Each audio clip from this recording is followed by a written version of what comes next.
This video is dedicated to Christian Roberts. Christian, thank you. Raffine Scheming Seer versus Anje, Rionya, and Chishiro. Yeah, that's really too slow. We'll take the free mulligan. Into a way worse hand in typical Magic Online fashion, so I have to go down a land here. Okay, that's a 2-lander into hopefully decent card draw, some ramp. We'll get rid of the Psychosis Crawler here. We are last in the turn order, unfortunately. Chishiro starting things off quickly with a Karn's Bastion into Sol Ring. Hopefully they've got some colours in their hand. We draw a Feast of Sanity on turn 1. Let's just go for a tap Tricycle land. Well, that's one way of getting into it. Myriad Landscape. I'm assuming they just top decked into that because they could have played that out this turn and then played the Karn's Bastion and Sol Ring this turn to crack it.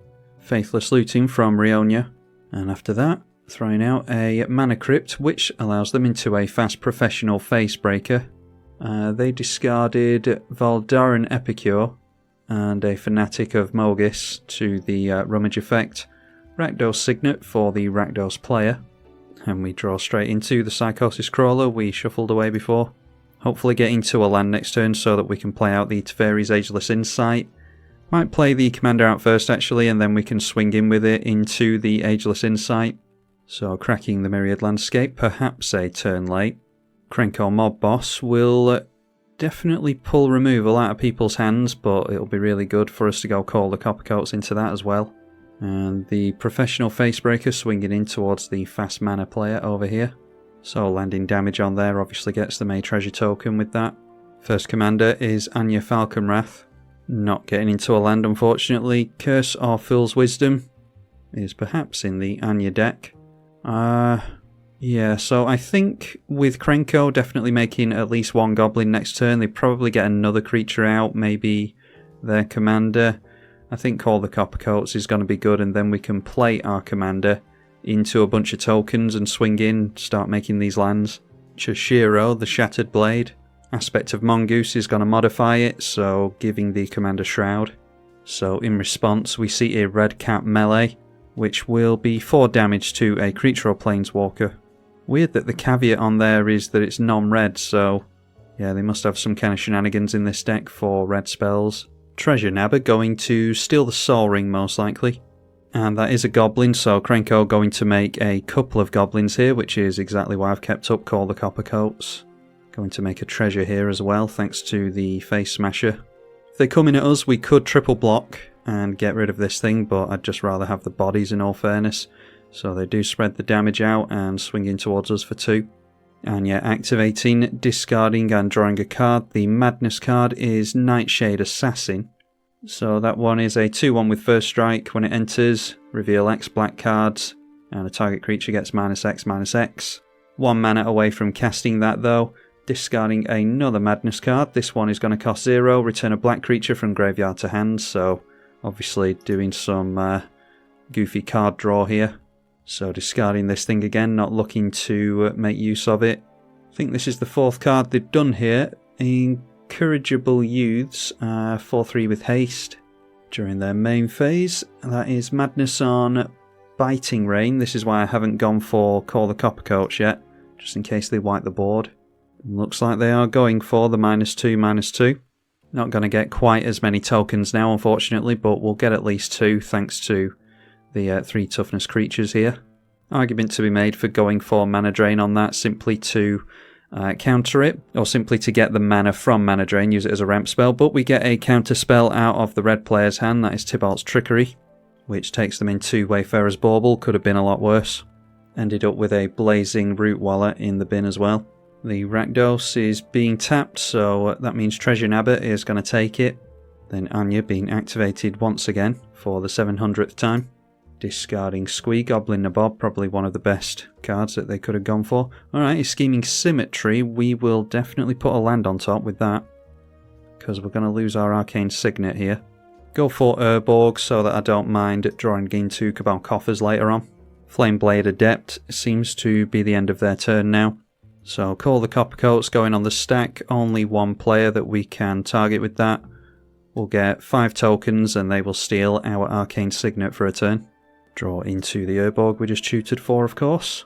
And we'll try to get into some better cards in hand, cast the Raffine, Scheming Seer, and then simply because they're wide open, we'll swing in at the Gruul player, going to draw 5 and discard 5. All the counters just going on one creature. So this getting bumped up to a 5/5. Decided to discard Access Denied because it's just too expensive this early in the game. Really hoping that I'll get into another land. Memory is now in the bin, so we can wheel from the bin if we're desperate. Psychosis Crawler, hoping for reanimation because that would be really good to keep hold of, as would Feast of Sanity. Spike Shot Goblin, that is damage equal to its power to any target. Then shoving out a Swiftfoot Boots and equipping that, Krenko Mob Boss, making 4 more Goblin tokens. We see Rionya hit play, and then flashing back a Faithless Looting, discarding a Basic Mountain, and Bergie as well. They are at 1 card in hand after dropping a land there. So using the commander to make a couple of copies of Professional Facebreaker. Swinging 1 in at Anje, and a couple in at Chishiro. Couple of Goblin tokens, swinging in towards Anje as well. 6 creatures connecting, so that makes 6 treasure tokens. Squee going back into Anje's hand at the beginning of the upkeep. Activating Anje and discarding the Squee straight away. Then it's Murderous Compulsion, destroy a target tap creature, and that's probably the one to go for, is Krenko Mob Boss. Which is followed by the last card in their hand, Chef's Kiss. Gain control of a spell, and redo the targets basically, so Anje Falkenrath being destroyed instead. Oh wow, and that gets them to scoop really. What is it with Magic Online players? The first sign of adversity. You'll never become a better player if you just scoop every chance you get.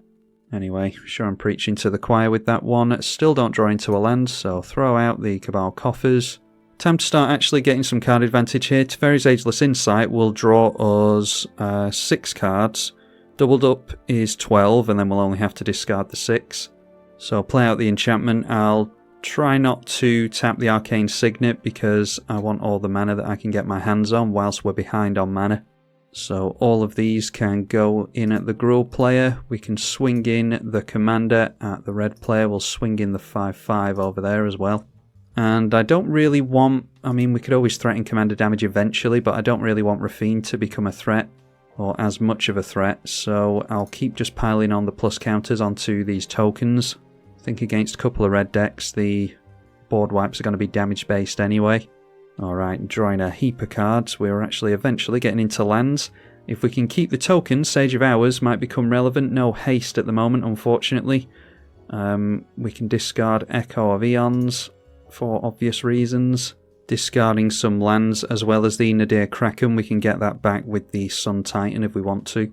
No blocks from anyone, we're not even going to lose a 1/1 here, strangely, so... Alright, damage will go through. And immediately go back on my word, we'll get the Sol Ring out because it's going to be more relevant here, I think. Like I said, we're behind on mana, so the more we can catch up, the better it'll be for us. Also means we only have to discard 2 cards here.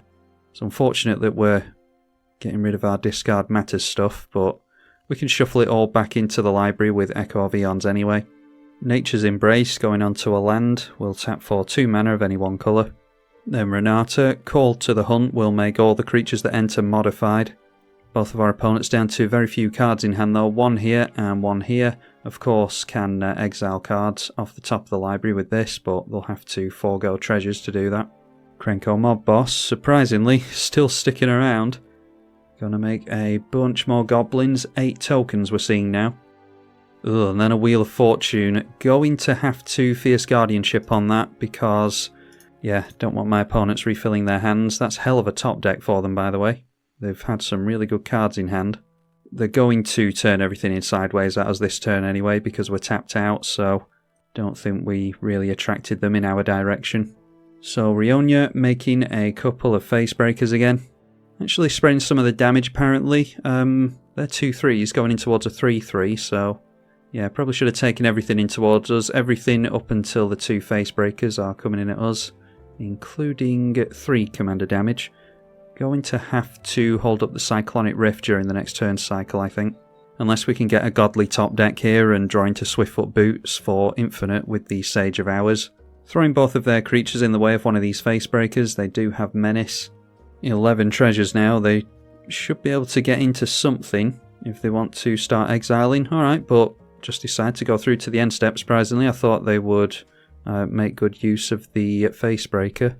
So in typical annoying Esper fashion, I think we're just playing on our opponent's turn and holding up the Cyclonic Rift. We can go for the Sage of Hours, and I don't think we can hold up Mana Crypt and the Cyclonic Rift. But seeing as how we don't have haste, we'll try to set up the Infinite with Sage of Hours. We'll get 5 mana from the Cabal Coffers and Soul Ring being tapped down, which means we can't hold up Mana Drain, unfortunately. So in order to keep hold of as many creatures as possible for the combo, I'll just swing in with these 3. And then I am going to start putting counters on the commander just to make it a little bit less burnable. Okay, getting to Reliquary Tower, Chasm Skulker. I've got to lose as well. Just have to discard 3 cards here, so I think trying to get tokens with the Chasm Skulker will be good with our current board state. So let's get rid of From Under the Floorboards. A land and Toulouse can go as well. Not making use of any of the madness, unfortunately. Once again, all the damage going through, so the fact that they want to keep Renata suggests that they're not going for a board wipe. They're down to 9 already because they've been getting attacked all game. Champion of Lamholt for Chishiro. Then putting Swiftfoot Boots onto the Champion of Lamholt. Did enter with a plus counter thanks to the Renata, of course. See more unblockable shenanigans with a Rogue's Passage now as well. No cards in hand though. If they wanted to tap down the Soul Ring, they could recast their Chishiro here, but it doesn't look like they're going to. The 5-3 swinging in at the red player, which they cannot block thanks to the champion. Okay, I think it hurts the red player now just as much if I go for the Cyclonic Rift here, because they'll be at 4 mana. I guarantee that they run the single red counter spells that counter blue cards, but they're going to have to be on the top of the deck, so yeah, they've got quite a few chances to get into it. We'll go for the Rift now. Funny thing is that they steal the Soul Ring with the Treasure Nabber and then we'll bounce it back to our hand with the Cyclonic Rift. Just hoping my opponents don't scoop here, in all honesty. Okay, they don't seem to even be trying with the Facebreaker. I'm not sure if they've even seen that third ability on it. Maybe they're just playing it simply for the treasures. So out comes the Mana Crypt once again. Then getting the Treasure Nabber back into play, followed by the Facebreaker. Okay, we get into a land. We'll throw down the Reliquary Tower, I think is okay. And then I'm pretty sure we just go infinite here. We'll swing the tokens in over here, the 1-1 tokens, and then everything else can swing in at the red player. Raffine goes on the stack, and we dump all that on the blue creature. So it gets a plus counter per creature that we are swinging in with, which means we draw 14 cards. We're going to have to be careful. For some reason, we've only got 2 plus counters on here. Target creature connives X, where X is the number of attacking creatures. So we're attacking with all these creatures. Why did it only get 2 counters on it? Oh, it's for each non-land card discarded this way. I thought we just got X counters. Ugh, that's annoying. Right, okay. That's obviously my stupid mistake. Yeah, that's annoying. We had infinite there. If I'd actually understood connive. This is one of those things during the spoiler season. I've had to read it a bunch of times to actually understand it. And, yeah, well, I'll understand it now. We can go Cabal Coffers again. Treasure Nabber is going to take that for one last time. So now I want to get down Archfiend of Ifnir, because this is whenever we discard a card, minus counter on each creature an opponent controls. At least my error allows me to show off a little bit more of the deck. Ghostly Pilferer is a discard outlet, so play out the Ghostly Pilferer as well. And then discard Blot Out the Sky to the Ghostly Pilferer, -1/-1 counter on all my opponent's stuff. Discard Coastal Piracy. And then I'll cast the Mausoleum Wanderer, and we're just going to hold up Mana Drain here, I think.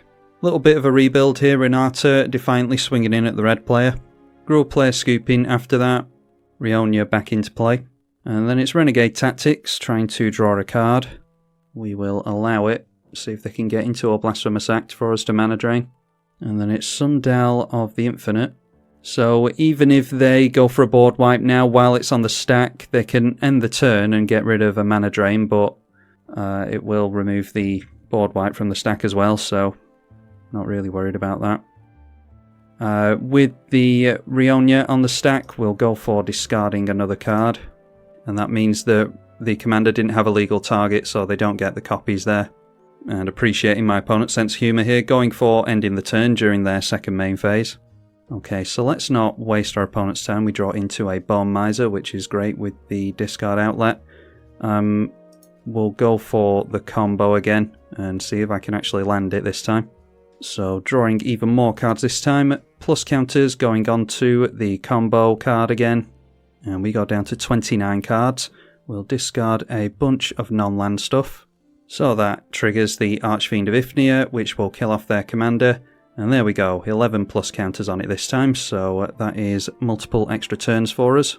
We do just get them straight up on damage though, so no need for the extra turn. I do thank my opponent for playing it out. They're obviously a good sport because they didn't have too much chance of winning that one, but both players just decided to try and top deck into something, which is what you should do, so massive thank you for their patience. And hopefully you all enjoyed it. If you want to see more from this Raffine list, then be sure to let me know, and I'll try not to mess up the Sage of Hours combo this time, now that I actually know how Connive works. Massive thank you to the patrons for supporting the channel as well. You can do that through the link in the description if you like. I'm tribalkai. Thank you for watching.